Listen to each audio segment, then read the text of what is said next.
Well, good afternoon, everyone, and welcome on this beautiful day in Rancho Mirage. This is the City Council meeting, which includes the Library Board, Housing Authority Board, and the City Council representing the Redevelopment Successor Agency. So this is our regular meeting, and it is Thursday, October 2nd, and it is now just after 1 o'clock. So we will begin with the calling to order from me, which I just did. Whatever.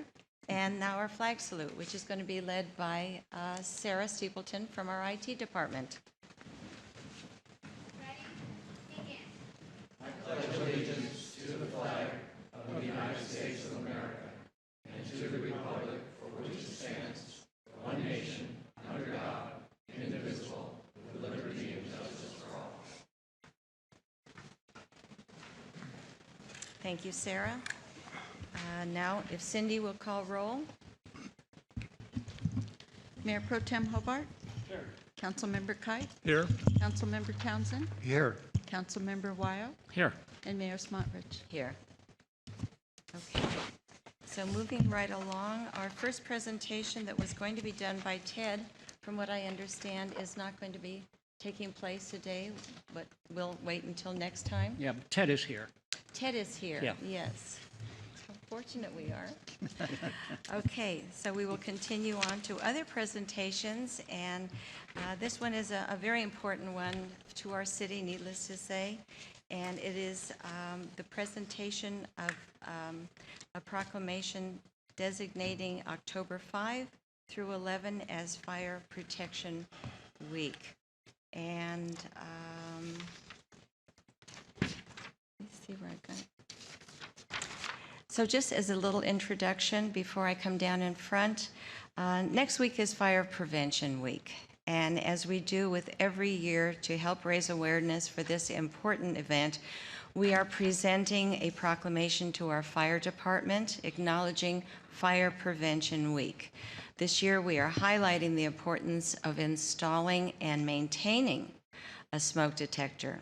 So I would like to call Fire Battalion Chief Casey Hartman and the other firefighters present to come up to the front of the room to discuss smoke alarms and to receive the proclamation.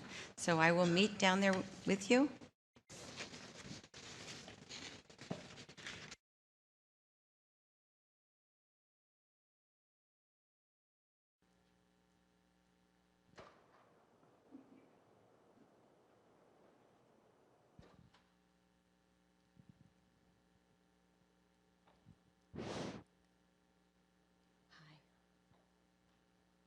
Wow, all I can say is wowee. This is quite a group, and we are so proud of you all. And I'm so glad you could all show up today. So, are you going to be the spokesperson for right now? Sure. Okay, let me give you an official thing to hold on to. Maybe you can help pull it out. Thank you. Thank you. Would you like to say a few words, and then I will present the proclamation? Well, you pretty much summed it up. Every year during Fire Prevention Week, we like to highlight one particular fire prevention topic. And this year is working smoke alarms save lives. And then we also need to make sure that not only do we make sure we have them, but we have to test them every month. So putting them in is the first big step, but you have to test them every month to make sure they're working. Because if they're not working, they don't do you any good at all. So that's pretty much the message this year. As the engine companies and the ambulances are out when we're going to calls, or if we're in a residence, we're checking, making sure that they have a smoke alarm, reminding them to check it, or we'll check it for them when we're on scene of a call, just to help out. Very nice. Very nice indeed. Okay, on with the proclamation. This is honoring Fire Prevention Week, October 5 through the 11th, 2014. Whereas the City of Rancho Mirage is committed to ensuring the safety and security of all those living in and visiting our city, the fire is a serious public safety concern both locally and nationally, and homes are where people are at the greatest risk to fire. And whereas, according to the nonprofit National Fire Protection Association, almost 60% of reported home fires deaths and from 2007 to 2011 resulted from fires in homes with no smoke alarms or no working smoke alarms. And whereas working smoke alarms cut the risk of dying in reported home fires in half, and whereas in fires considered large enough to activate the smoke alarm, hardwired alarms operated 93% of the time, while battery-powered alarms operated only 79% of the time. And whereas when smoke alarms fail to operate, it is usually because batteries are missing, disconnected, or dead. And whereas an ionization smoke alarm is generally more responsive to flaming fires, and a photoelectric smoke alarm is generally more responsive to smoldering fires, for the best protection or where extra time is needed to awaken or assist others, both types of alarms or combination ionization and photoelectric alarms are recommended. And whereas the 2014 Fire Prevention Week theme, Smoke Alarms Save Lives, Test Yours Every Month, effectively serves to remind us this week and throughout the year to develop and practice fire prevention and safety by installing and maintaining a working smoke alarm in our homes. Now therefore, I, Iris Smotrich, Mayor of the City of Rancho Mirage, on behalf of the entire City Council, do hereby proclaim October 15th through the 11th, 2014 as Fire Prevention Week throughout the City of Rancho Mirage, and urge all the people of Rancho Mirage to practice fire prevention and safety by installing and maintaining a working smoke alarm in their home, and to support the many safety activities and efforts of Rancho Mirage Fire and Emergency Services. So needless to say, the operative words are working smoke Yes. alarms. Yes, if they don't work, it's not going to help. Exactly. So I thank you so much. Thank you very much. And let me thank you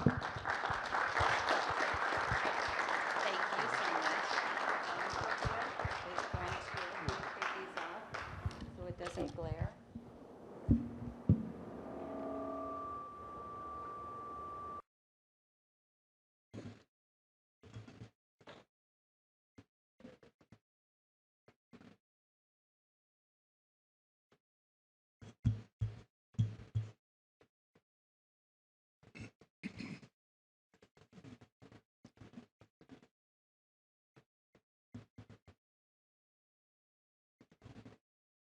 Iris, maybe the captain could introduce his team.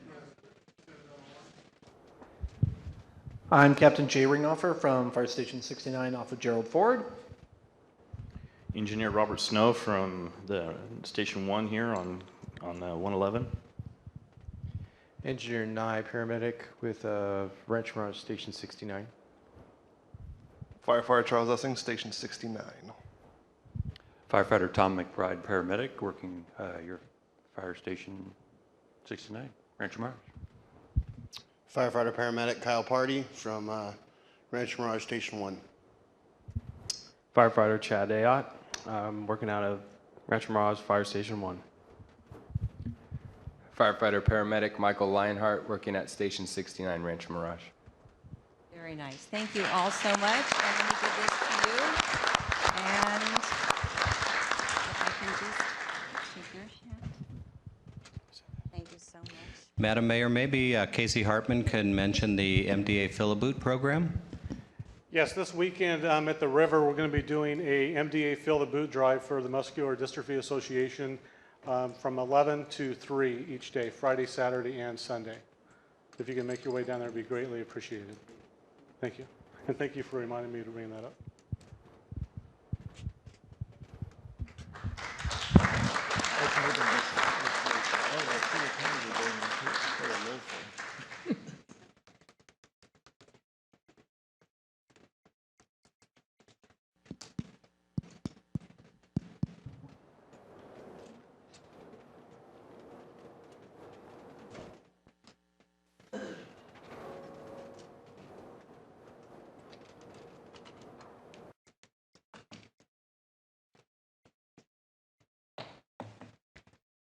Thank you all again, gentlemen. These are the people that we depend on to save our lives and our homes, and they do remarkable work, and we are so indebted to them.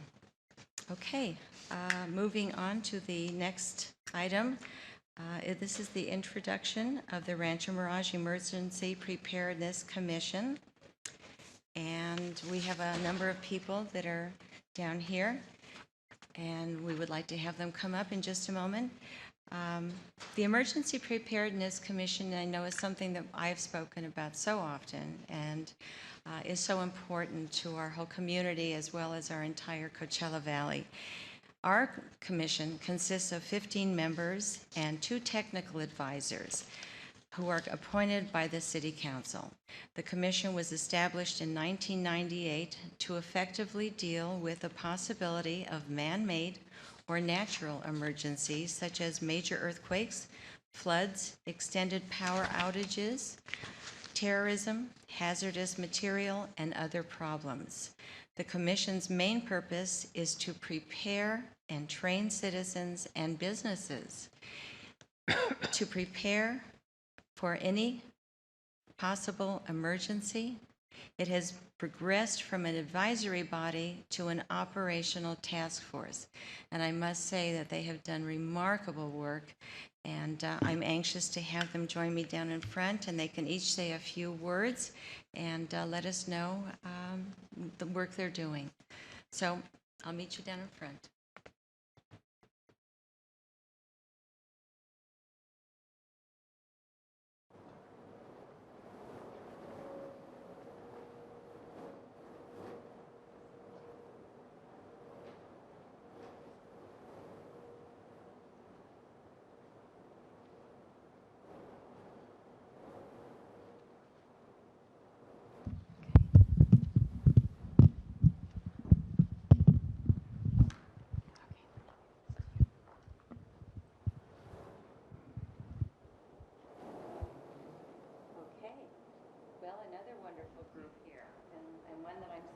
Very, very proud of, and our whole city is very proud of you. I will just say a few words about each one of you, and then I'll let you say a few words about yourselves. Bibi Cortez, one of our newest members, has 2 children, a BS degree, and a RE license. She has worked in a lobby firm, state and assembly, and a former city council member. She is vice president of Sandbag and SCAG member. She's a Coachella Valley member of the American Legion, and she is a lovely addition to our group. Brenda Weinstock, who unfortunately is unable to be here because of being under the weather, is a recently retired school administrator from Los Angeles. She was based as a principal. She has a great deal of experience in preparing students and staff and parents for all kinds of major disasters, including earthquakes, fire, lockdowns, bomb scares, which apparently she has specialized in, and even floods. Next is Claudia Fawcett. Raise your hand a little bit so we can see who you are. Claudia's focus is on the homeowner associations participating in emergency preparedness, and she's been getting Map Your Neighborhood, a great program, established in as many HOAs as possible. She's done yeoman's work and contacting people just endlessly. She needs 10 gold stars. Anyway, Dr. Paul Kopsky, right next to me on the right. He has practiced sports medicine for 35 years and is USA Track and Field Medical Director for Southern California. His field treatment of athletics injuries mimics typical first response treatments done by CERT members in emergencies, making him the perfect candidate for the Emergency Preparedness Commission, and even better as the Race to Be Ready Director.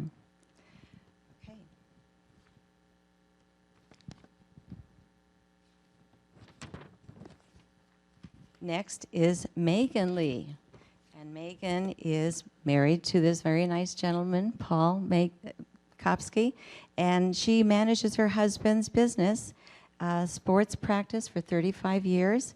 She used to organize her skills to create health festivals and even manage public multiple ballet productions. She is sharing her skills in creating and implementing Rancho Mirage's Race to Be Ready.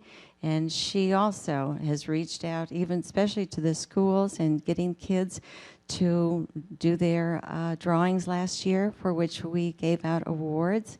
So she has done an amazing job also. Jim McFarland, one of our newest people. He is a former Air Force officer and computer executive. He is a writer and sought-after international speaker on the subject of cybersecurity and cyber terrorism, something we all are learning about, unfortunately.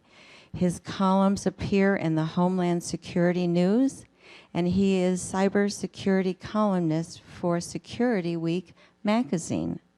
His recent novel, a thriller addressing the consequences following cyber attacks on America's power grid, is titled appropriately Aftershock.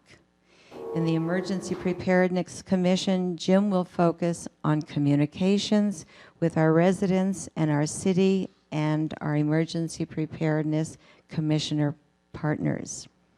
And Mary Lou Suter.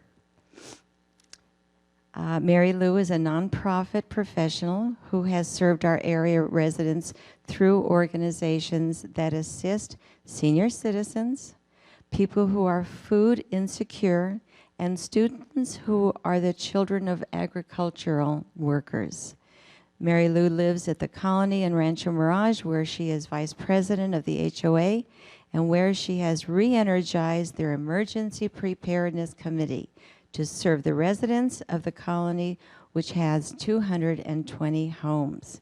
She's been a remarkable force over there, and we thank her so much.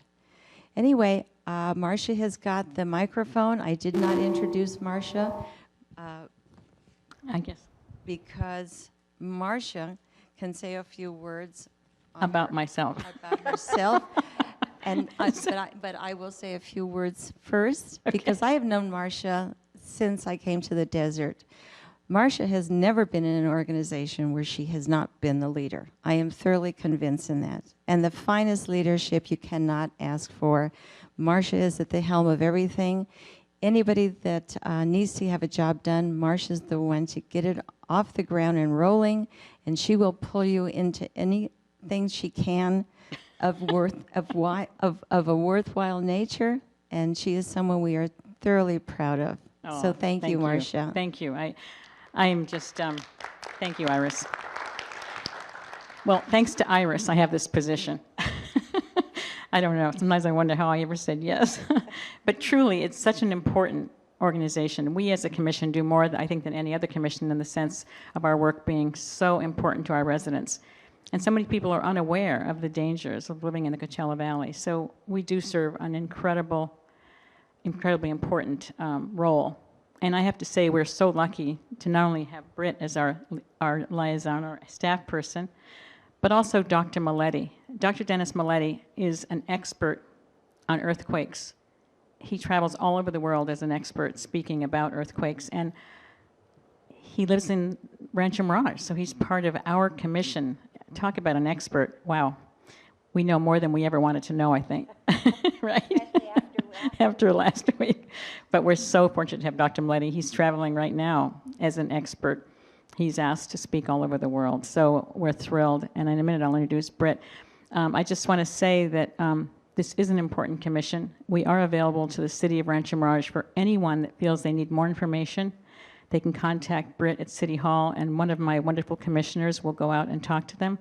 Our most important role right now is to reach out to the homeowners, and many of them we've not contacted for various reasons. So hopefully anyone that's listening to this on Channel 17 will contact Britt, and we can certainly make an arrangement for you to be more informed about what you need to know living in the Coachella Valley. And then now I'd like to introduce Britt. Okay, thank you, Madam Chair and Mayor Smotrich. Thank you. It's great to be the staff liaison to this particular commission. It is a very, very hardworking commission, as all our commissions are. But these people really, they go out, they pound the street, they'll walk up and down in businesses, knock on the doors, hand out brochures. We went to the Housing Authority properties the other day and made a presentation. So these guys really, really work hard.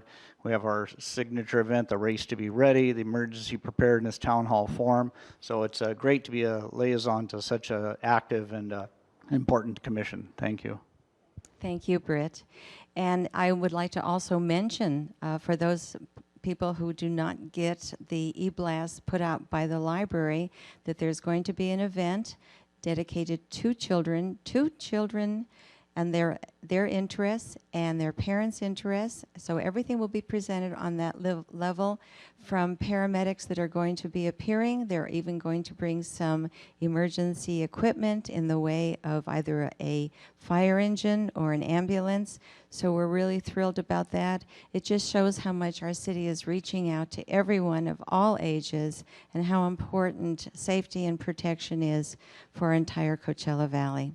Thank you again, and thank you all for coming. And we will see you at the next meeting. No, this is an event that is going to be held at the library. Oh, it was yesterday. So next year, everyone, next year, boy, the time goes by when you're having fun. Next year, put it on your calendar, check into it at the library, and David will keep us informed about all these different events. So thank you again. All right. Have a great day.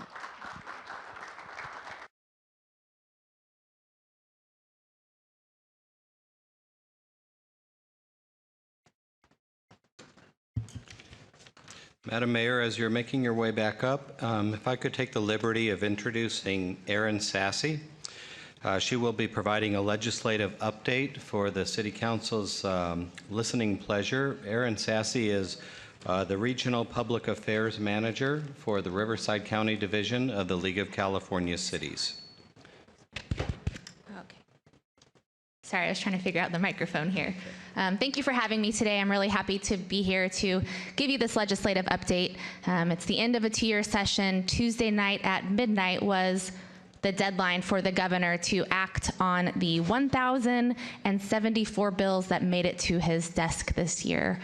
Before I go into the update on how we fared this year, I did want to make a couple of other announcements. I wanted to let all of you know that Councilmember Kite was elected to our Mayors and Council Members Academy to serve as their second vice president for this upcoming year, so that's very exciting. He's also going to be serving on our Riverside Division Executive Committee as a board member as well, so you're very well represented within the league, and I know he'll do a great job representing the whole area for us statewide, and so with that, I just want to say congratulations officially.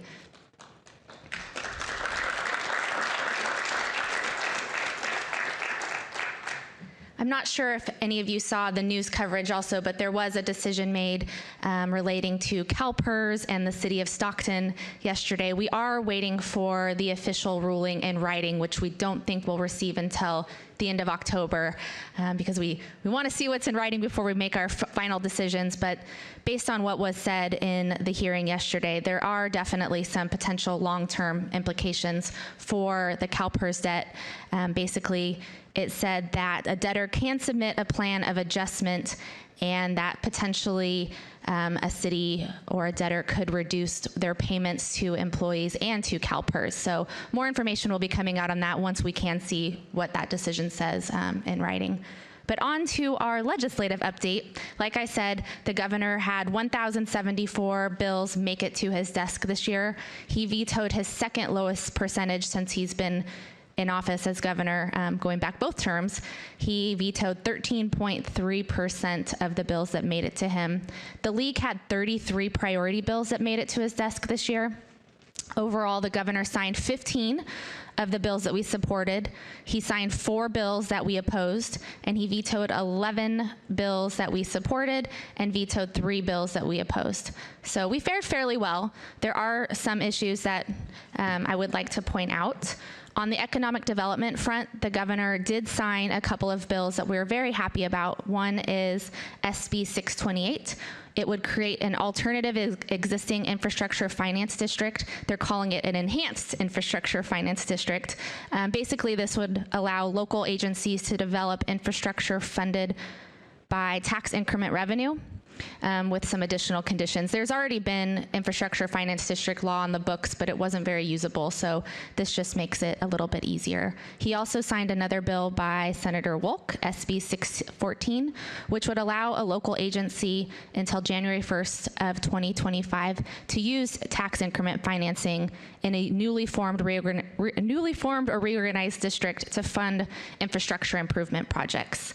This is for disadvantaged and unincorporated communities. So that was a positive note for us. He also we did prevail in some labor relations bills.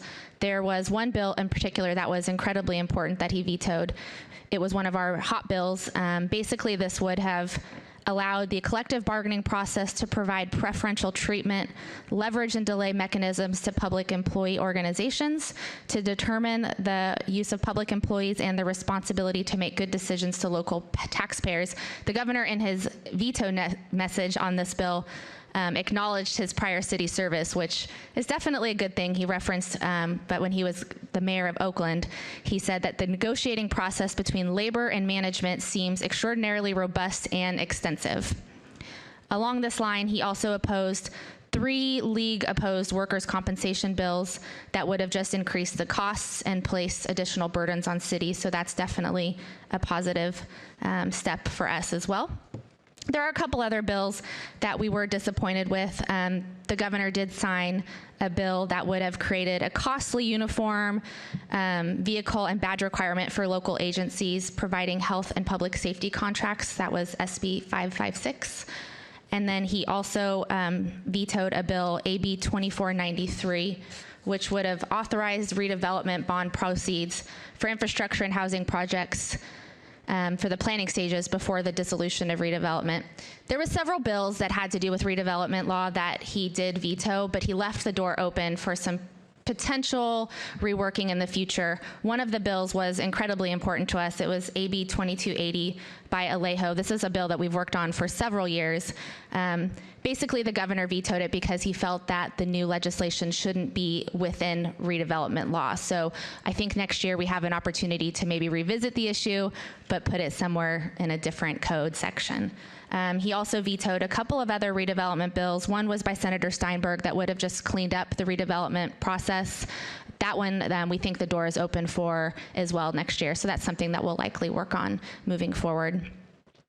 There were a couple other bills. Two of them were, it's a combination package that was incredibly important to our region. The 4 newest cities in the state of California are all in Riverside County. They're on the western side, but they're, like I said, all in Riverside County. It's the cities of Eastvale, Jurupa Valley, Menifee, and Wildomar. In 2011, when public safety realignment was passed, the funding mechanism actually took revenues from cities that had new incorporations and then cities that had uninhabited or inhabited annexations. And that money funded the realignment. So we've been working since 2011 to get this funding restored, and unfortunately, the governor did veto those bills again this year. What that means for our region is those cities have had inadequate services. Their public safety has been jeopardized. Jurupa Valley's been talking about disincorporating. It means that those cities that had those inhabited annexations won't be able to recover those funding as well. So really unfortunate for the state and for our region. At this point, the way that the law is written, it really doesn't allow for any future incorporations of cities. So hopefully that's something that will get it fixed eventually, but I'm just not sure at this point how much further these cities will pursue this fix. With that, like I said, there's a lot of bills that happened. We'd be happy to provide some more detailed information to you in writing. I'd be happy to take any questions that you may have, but overall we didn't do too bad, and we'll be working on some of those redevelopment issues next year as we move forward. Well, thank you so much, Can Erin. I ask a question? What was the league's position on the bill that provided public safety individuals with 100% pension retirement in the event of certain kinds of injuries or additional injuries? I don't have the number off the top of my head, but that was a bill that we opposed, and I believe it was signed. I can get back to you on that, though, but I do think that was one of the bills that was signed. Does the league have a pamphlet of some sort that outlines the information that you've given us and shows us where the league's position was on those issues? Yes. I actually think that you probably already, I think you have them, right? I think I emailed them out. Then I'm not speaking to you, I'll speak to whoever, but it would be nice if the council could receive a copy of those Summaries. pamphlets or one Absolutely. pamphlet. Yeah, it just came out yesterday, so Yeah. definitely haven't make got sure it it gets yet? to you. Yeah, you haven't got it yet. Thank Yeah, you. I think it's also on the internet. I think I sent a copy of that to Randy and to Isaiah. Yeah. So you should be getting it. But we can package that as a link, Yeah, absolutely. we can get hard copies Right. of it. Sure. Thank you, Aaron. Thank you. Just one last item. We have our golf tournament coming up on the 13th. I hope you can all make our dinner at 5:30 at Tuckwet Canyon. Should be a good event. Any other questions from council? Okay. Well, Thank you for always having do me. such a lovely job, and it's nice to be informed and updated on all these items, and look forward to seeing you at all these events. Thank you so much. Thank you. Okay. Moving right along here, we're now on to non-agenda public comments. Is there anyone in the audience that would like to make any comments or ask any questions or talk about anything that's not on our agenda? Okay, seeing none, we will close the public comments and move on to City Council board member comments. Is there anyone on the council that would like to address something? Okay. You're all jumping in at one time. Okay. Well, as usual, I have something to say. Okay. I know that this is a short agenda, so we'll probably be out of here fairly soon. And for all those people that eat lunch or dinner at 3 o'clock, you probably won't have any problem making that. So the first thing I wanted to make mention is at our library, we have obviously a wonderful library and a wonderful librarian and director. And the October, November, December program guide of the award-winning Rancho Mirage Public Library is now available here at City Hall or at the library or online at ranchomiragelibrary.org. And Randy is being very helpful, and I have one too, so we can do it together. And on the cover, there's a beautiful picture of Marilyn Monroe. And the guide has won the California Library Associate Award for the Best Library Program Publication in California this year. Quite remarkable. Thank you very much.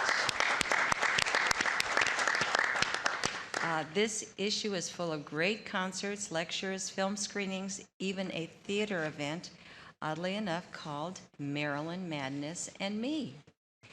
It is going to be held on November 19th at the library, and programs are funded, as always, by the Library Foundation and individual donors. So please look at the new issue. You will be very impressed, as we all are.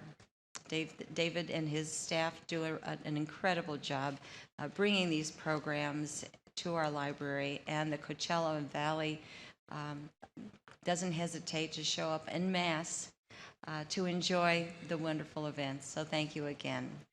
Okay, the other item I wanted to mention was something that was put on at the library also. And this was the Rancho Mirage Small Business Seminar and Resource Expo. And this was to help small businesses succeed. It was held Tuesday, September 23rd. And it is an all-day thing from 9 to 2:45. They will be doing it again next year, hopefully, and the year after. And they had a wonderful turnout with wonderful speakers. And they addressed items such as basic sales and use tax, better business through better records, forms of ownership, employee or independent contractor, And does the SBA have a loan program for my business? So if you are an existing business owner or you're starting up a new business, please don't hesitate to stop by next year and enjoy everything it has to offer. Thank you so much. Okay, moving on to our non-minutes, because we do not, our non-minutes, because something disastrous happened to our minutes, and unfortunately now Cindy Scott has to start over. And it was like one of those things where the dog ate it, but this time it was the computer, her new computer, that ate it. And unfortunately, she has to start over with the minutes, so those will be presented at the next City Council meeting. Okay, moving on again to consent items.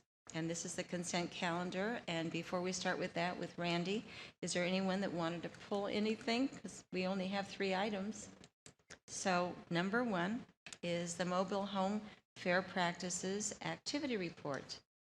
And that was presented, the staff report by Linda Hodge.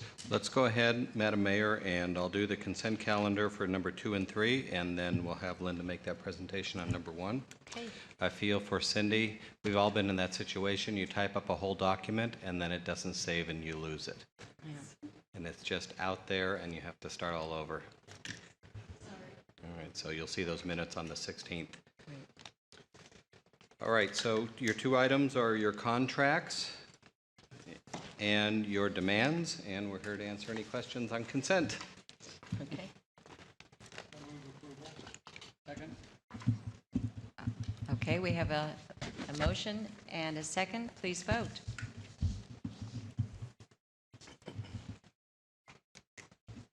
Mayor Pro Tem Hobart, could you try your vote again? Thank you. A dozen times.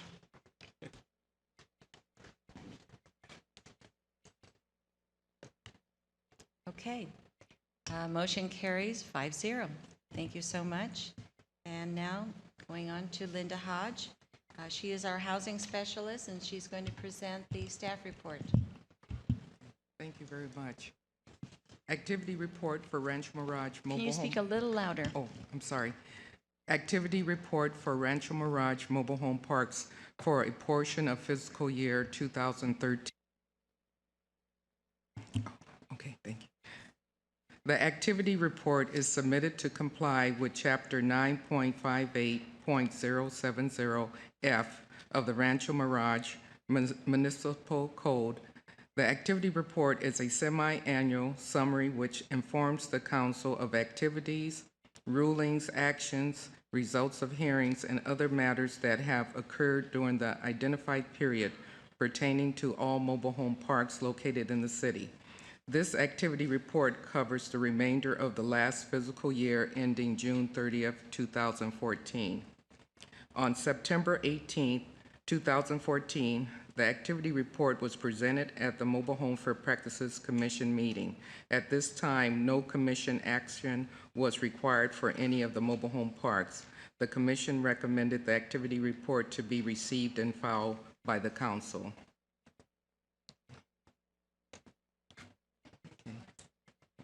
Do we have any questions from council? Okay. Any questions from the audience? Okay. Audience questions are closed. We'll move back to the council. And Move we receive it and file. okay.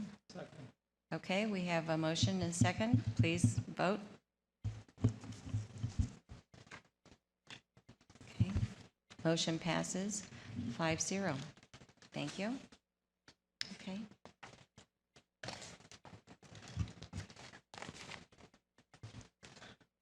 Okay.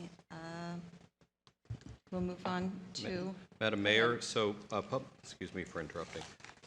Public hearing, item number 4, staff recommends continuance. This is the dog park discussion that is still at the Planning Commission level. They will be taking up the issue on October 9th.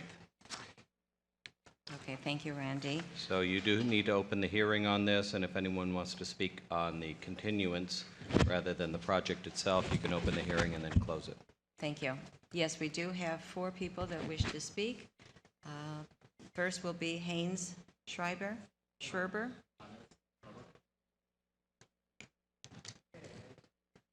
And would you state your name and where your city in which you live? Yes. My name is Hannes Schreiber, and I'm a resident and homeowner at Key Largo Estates, 106 Clearwater Way. And to be honest with you, I'm part of a group of concerned citizens of the city of Rancho Mirage, homeowners of the city of Rancho Mirage, that are here to make sure that there will be a continuance in regards to the proposed dog park development. A lot of us are dog lovers, but we think the location for this dog park is absolutely wrong. And other parts of this group will actually present some studies for you that were done by other cities, as the City of Seattle or the University of California, Davis, that will actually show you that the location that we have, for many different reasons, including noise exposure, wind exposure, crime aspect, is absolutely wrong for the proposed development that you have in mind there. So therefore, I'm going to be handing over the microphone, if that's okay then with you, to Mr. Ron Peterson, who actually has some supporting documents to our position. Okay. Ron Peterson. So as a reminder, the item is not on the agenda today for action. It's a recommendation for continuance. There is no staff presentation. The project is still at the Planning Commission level and will be heard at the council after the Planning Commission has taken action, and it's scheduled for the October 9th meeting. So if you could keep your comments to the continuance itself, we'd appreciate it.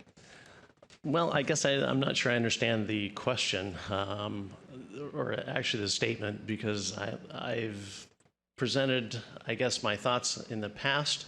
I've got more from several people in my community. Are you telling me that I can't present my information now, or would it be more appropriate to present at the planning meeting? Okay. Let me check with my legal consultant. Okay. Because the public hearing is going to be continued, any comments you make about the merits of the dog park proposal will technically not be part of the record. Okay. The official record with respect to the public hearing. Okay, so basically at this stage of the game, I should probably leave the data that I've assembled alone and just say that I've polled several members of my community, and characteristically, virtually all of them are still gone, but are coming soon, so I emailed them, and virtually all of them were against the dog park. Thank you. Thank you so much. The next person is Joseph DePuzzo. Actually, I'll decline. I don't think there's anything to say. Okay, thank you so much. And the next person is Kurt Hanschel. Kurt Hanschel. And I'll go along with Mr. DePuzzo, since I have no comments on the continuance other than to say I agree. Save our remarks for the time. Okay, so you'll save remarks for the next Thank you. time. Yes, Okay. thank you. Thank you so much. Madam Chairman, Yes. I would move, if there are no other speakers, I would move that we continue the consideration of the preliminary development plan for a 3-acre dog park to the next meeting of the City Council, which will be after the Planning Commission has a chance to consider the matter. Okay, we have a motion, and I will second that. So please cast your... Madam Mayor, I think you Yes, need sir. to close the public hearing first. Okay, all right, before we vote, then we'll just close the public hearing as long as I do not have any further cards that I have received up here. So if there's anyone that wishes to say something that did not fill out a card, now would be the time. Otherwise, if seeing none, public hearing will be closed. Thank you. Okay, so thank you, Richard. And now please cast your vote.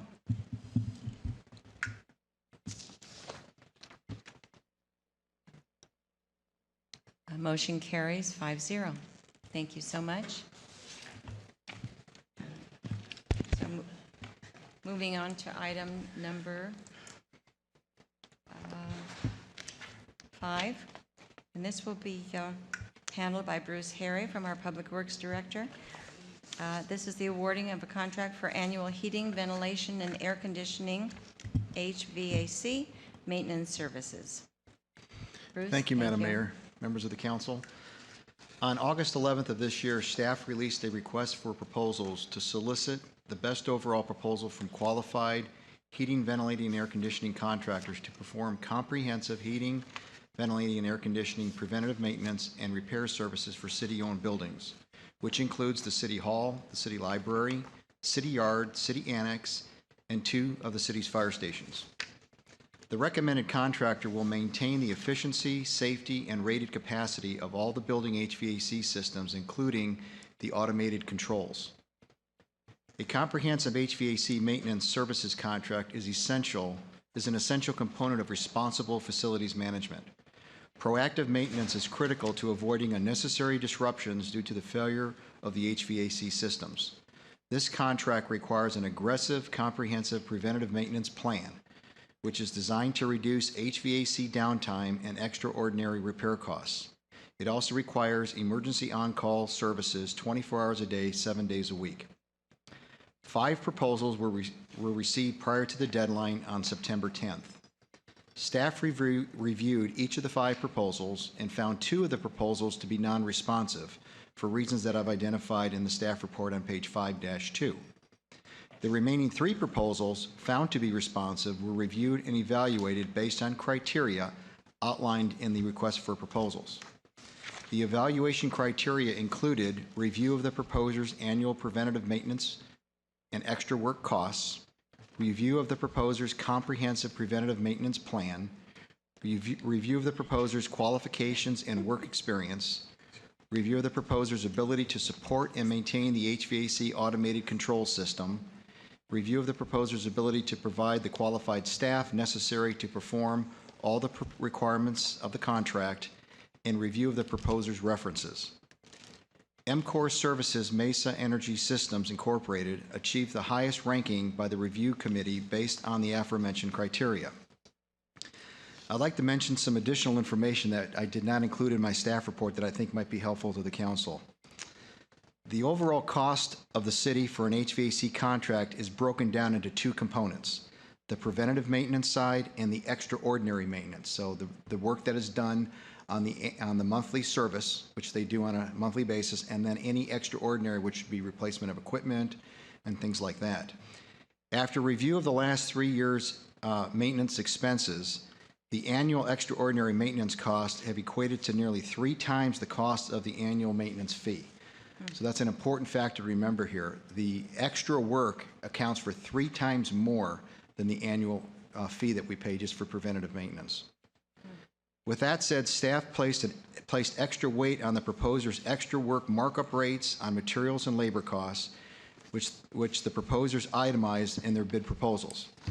Based on MCOR Service Mesa Energy Systems Incorporated, they had substantially lower extra work material markups and labor rates, and the rates also will include the cost for their vehicles to get to the site, which some of the other proposers did not include in their hourly rates. Those vehicle costs would be added on to the hourly rates.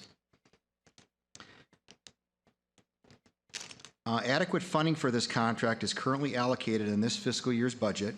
Should the City Council approve staff recommendation today, MCOR Services Mesa Energy Systems Incorporated stands ready to commence work immediately following contract execution. I have some information.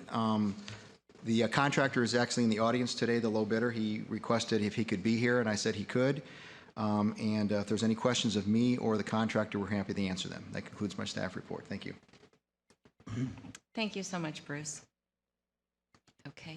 Yes, I have some questions, Bruce. Good. The first 2 of the lower bidders, Bruce, Rivco Mechanical and Evolution Mechanical, they were about $12,000 under the next lowest bid. What was it about them that made them non-responsive? What did they not include that would have been an additional expense that we should have been billed for in their proposal? Okay, on the bottom of page 5-2 of the staff report, I noted that Rivco Mechanical and Evolution Mechanical were non-responsive. Simply, Rivco Mechanical did not follow the proposal submitted requirements. They only submitted the proposal bid page. They didn't submit a work plan, any references, any qualifications of their contractors, any certification showing they can maintain our turbo core chiller and our automated control system. So basically their proposal was non-responsive. They didn't submit any of the required documentation that the three that we reviewed did. The second, Evolution Mechanical, failed to acknowledge addendum number 2, which included a massive amount of additional work that was to be added in their monthly cost for preventative maintenance. For example, annual service of the chillers, the replacement of all of the filters. They were required to purchase all filters and install them. Annual servicing on the chillers, which runs probably a good $3,000 per chiller for City Hall here and another $3,000 for the library. So by not signing addendum 2, they did not include those figures in their bid, and therefore their bid was considered non-responsive. Okay, with respect then to FM Thomas, whose bid was about almost $3,000 less than MCOR, the one you have picked, what is it that MCOR will do that FM Thomas wouldn't do for $3,000 cheaper? I mean, you mentioned subjective qualities in your list of criteria that you used to consider Thomas over, MCOR over Thomas air conditioning. What is it that Thomas Air Conditioning should have known or could have done, added to their proposal, that would have made their low bid, which you found to be responsive, but then you find is not acceptable?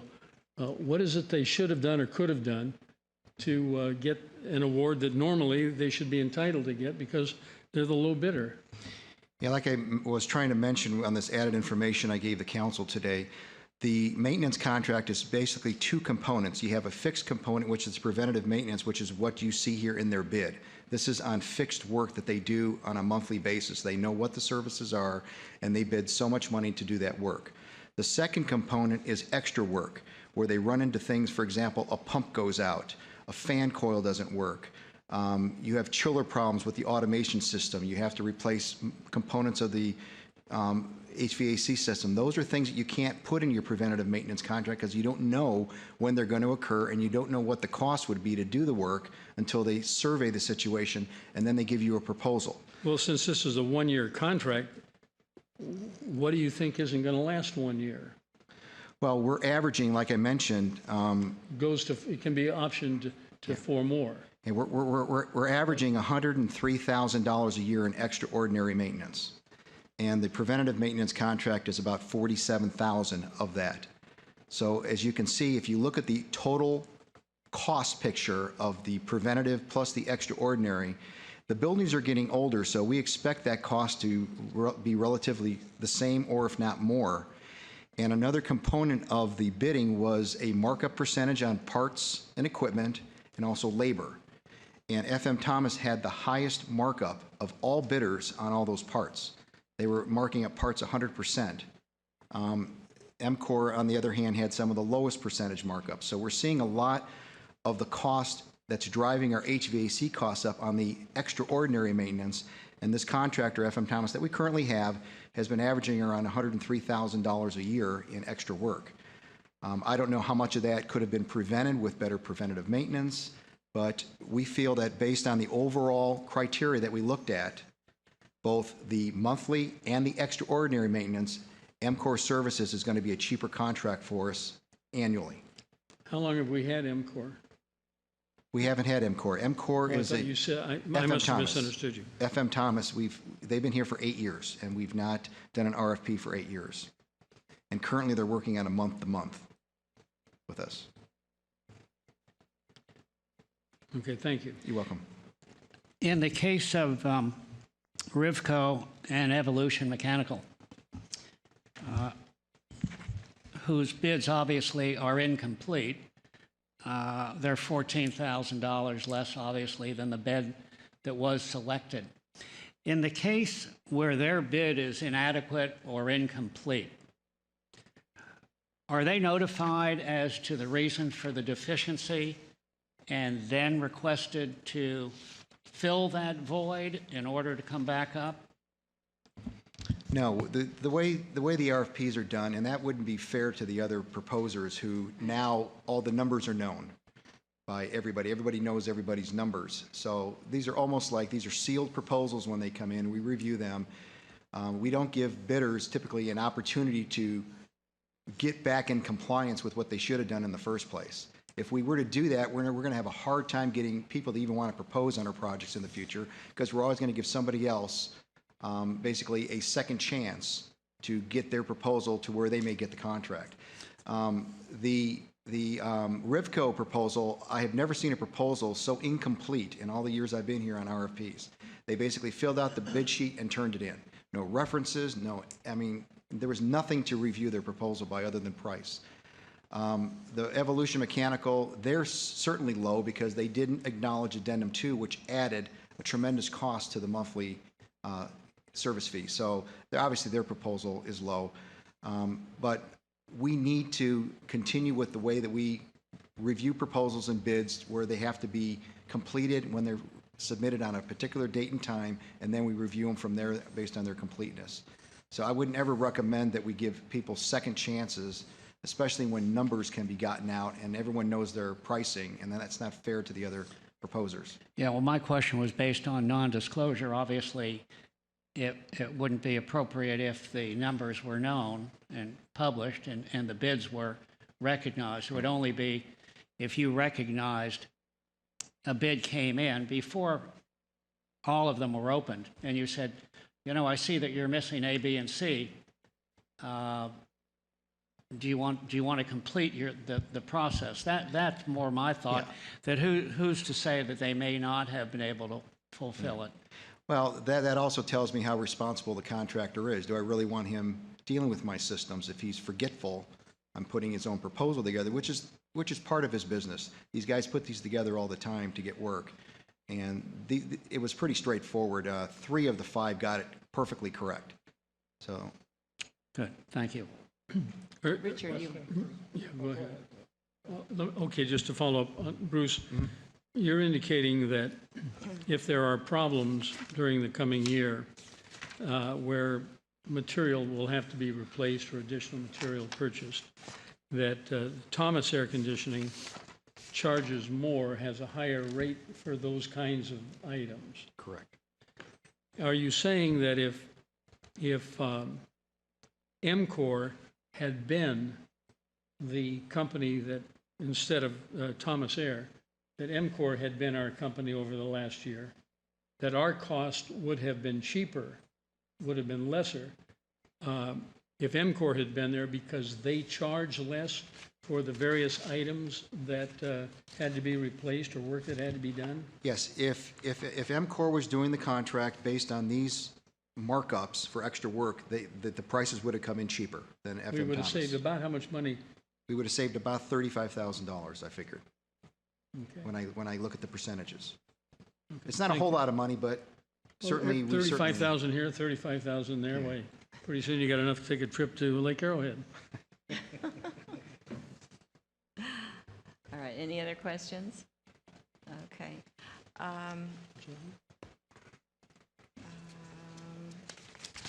Bruce, how often do we put out these RFPs? Well, this one here hasn't been out since 2009, I think, when FM Thomas got it, but they've been our contractor for 8 years now. This contract here will be a yearly contract, but it'll be able to be extended on a yearly basis based on performance up to 4 years. So I would say every 5 years we should be routinely going out to RFP on all of our maintenance contracts. We want to make sure that we get the best qualified and the best price. So that's our standard practice now, is to turn these things over a minimum every 5 years, or every year if the contractor's not performing to our satisfaction. Okay. So this is a new program, the way you look at that's correct. Contracts, right? Mm-hmm. And I certainly applaud you for that. I think that's an important addition to the RFP process. Thank you. I think we all applaud you, and thank you so much for taking care of that. No other comments? Any comments from the audience? Okay. Seeing none, we'll just move right on. If we can get a motion and a second. Somebody? Okay, I will move that the City Council award the contract for annual comprehensive heating, ventilation, and air conditioning, HVAC maintenance service for city-owned buildings to MCOR Services Mesa Energy Systems Incorporated in the amount of $47,963. Is there a second? Second it. Okay, please vote.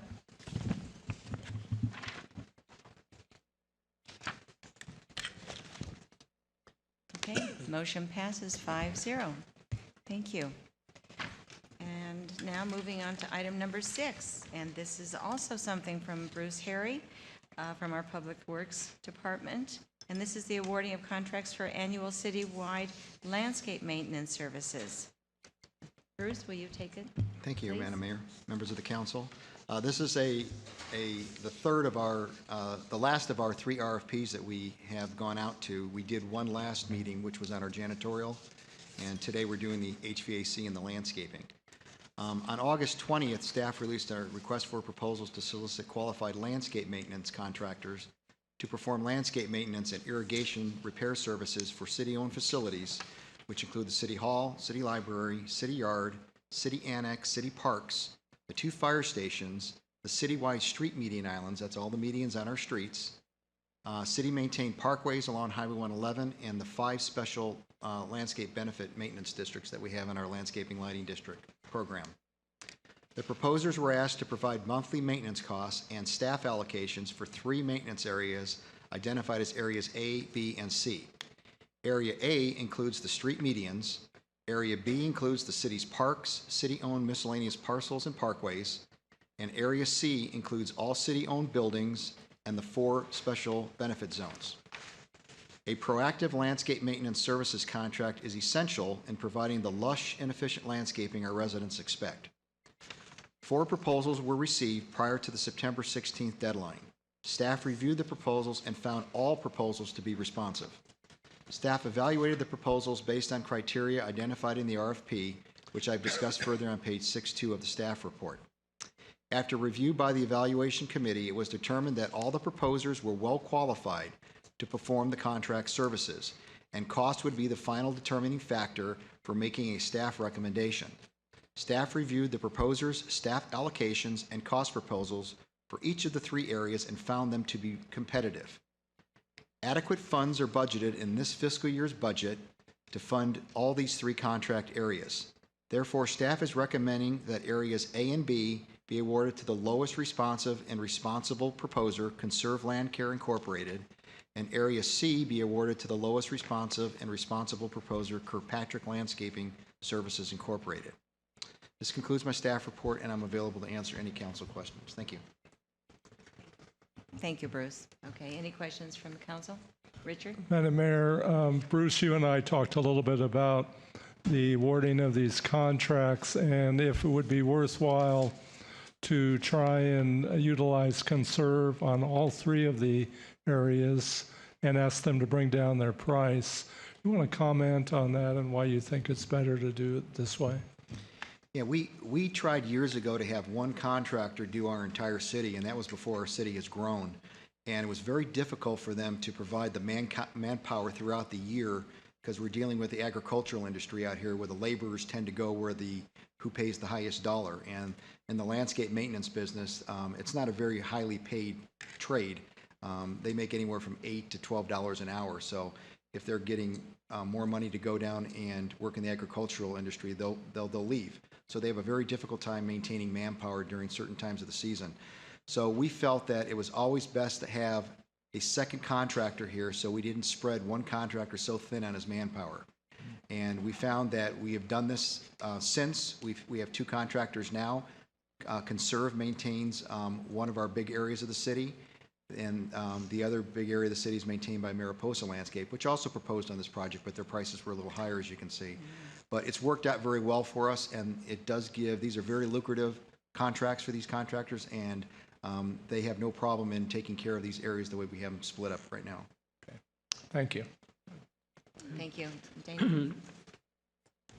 while I see an advantage in having two contractors working here, giving you the options that you've just enumerated, I'm glad to see that we got it in the form of bidding in this case, because if Kirkpatrick, who was in second position on areas A and B, but which was the low bidder on area C, if he had lost that because of some predilection we have for wanting to have two, I'd have been very upset about the low bidder being prevented from getting what he had every right to anticipate he would get, even though we have a reason for it. You know, it's nice to have two around rather than one, but it seems to me it's far more important to keep the bidding process as pure as we possibly can. And I commend you in not wanting to have, at first I thought the argument was we would want to have all three areas represented by the same landscaper. I was wrong on that. You seem to think, and I certainly agree with you, that it's better to have two and solves other problems. But I'm glad to see that in all three cases, we've taken the low bidder without any other approach to it.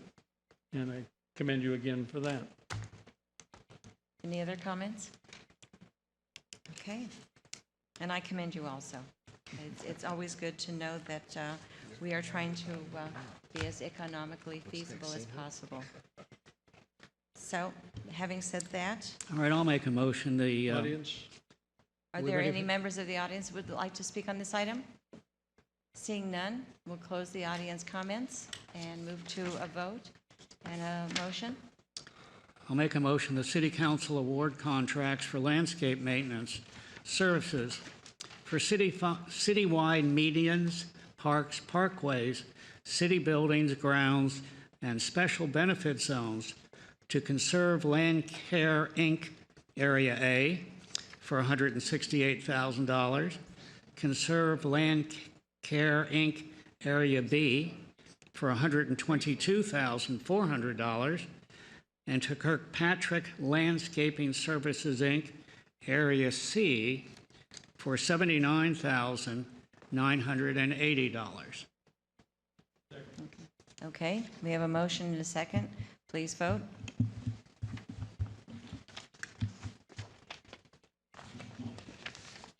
Okay, motion passes 5-0, and I thank everyone for attending. I think we did this in record time. So we do not have a closed session, and so at this time, we have one. No. We have one thing listed. No, I know. Okay, so we no longer have a closed session. So you're all free to either go back to work or go take a nap, whichever comes first. So, Very good. So we'll see you next time. Have a great week. Thanks.